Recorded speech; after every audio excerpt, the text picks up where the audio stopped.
So this is a review of the Transformer I made from the Mighty Tiger set. Now it should be known that it will look a little bit different now than will for the rest of the video. Actually, I'm filming this near the end of my time, and I changed some studs. So there were two pink studs here in the cockpit, and I've actually replaced them here in the back to kind of give tail lights, and then also to make it to where it's black in the cockpit. So if you see all of a sudden the cockpit is a little bit of pink, just know that's the change. And in the building instructions I'll be making them with the black in the front. Obviously, whichever one you want, you can just flip it. Alright, so here's his jet mode. I tried to make it as tiled off as possible around the nose cone. Tried to make it to where it actually looks like a jet, to where the bottom of it is a certain color, is what I wanted, and then the top of it was another. Even have the single engine. Okay, yep, and some lights like that. It does have the variable wing, so you can make it to where these are angled forward, you can go back, you can all the way back. I know typically they pivot here, but just for the limitations of the brick, I was able to just do that. There's also an opening cockpit here. Okay. These tail wings can actually go back and forth, and as you can tell there, that's one of the problems. So this assembly just rests right here, and it kind of snugs into this section right here, just with these like teeth-like pieces. Also, this assembly covers the joint, so you don't really see it. But because there's so much weight here, and the hinge for the arm is what this will be, is right here, it can make it to where it can kind of go off. So just something to be worried about if you're going to be angling it like this, typically, or unless I try to show it, it will fall. But it's like it's not doing it right this second, but I just was wanting you guys to be aware. There's really no other weak points here in this jet mode. Again, just this, and I'm not sure if that would be considered a weak point. On the bottom though, this is what it looks like. It's pretty filled out. I even have this panel to kind of fill in this gap.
Articulation.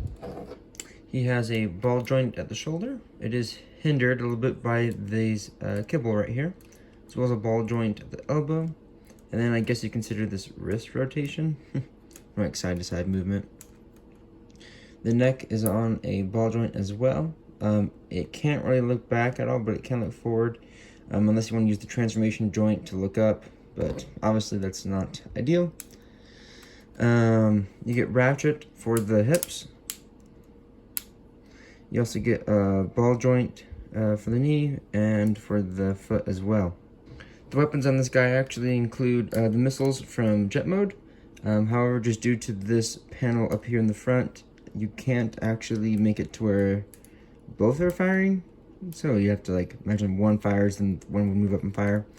And then also on the shoulders, these can fold up and can serve as I don't know, shields, missile launchers, whatever. Comparing this to my other Transformers that I've made out of Lego sets, because of the joints that this has with the ratchet hips, and then also the large ball joint for the knees and for the feet, it actually allows this guy to come into some very dynamic poses.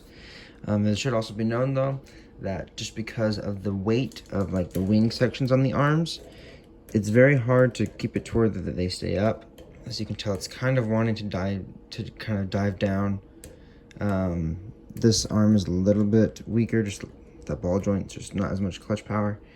Can still hold it up, but should just be known, again, all these bricks and pieces, whatever, it makes it very heavy, and it's approaching the limit of those ball joints. Taking a look at the head sculpt, this took me a while to figure out, but essentially I've built in every which direction. I built upside down with these eyes, I built sideways, built forwards, built backwards, and it's only possible with these hinges.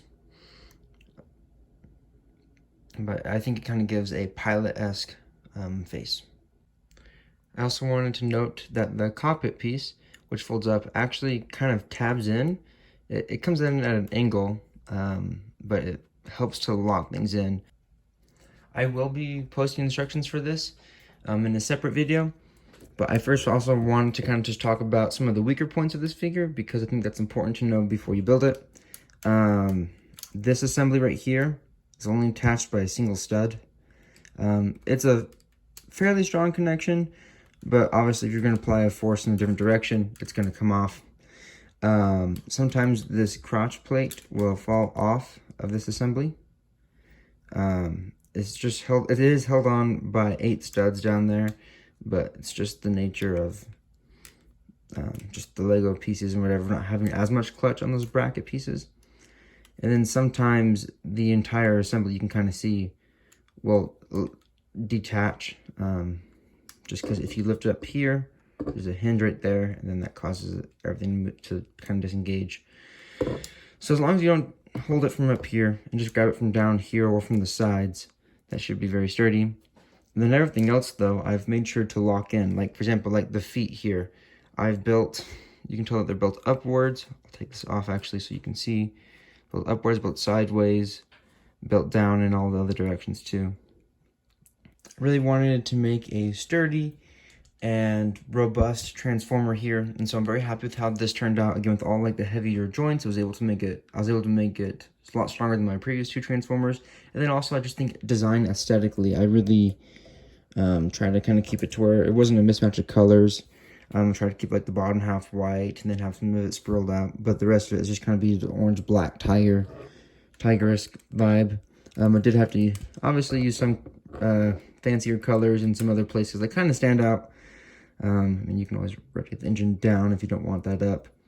But yeah, hope you guys like it. Please leave me a like and subscribe, and also tell me some things that you guys would want in the future for like different alt modes and stuff like that. I'm always looking to branch out and to try new vehicles, new creatures, or whatever it is.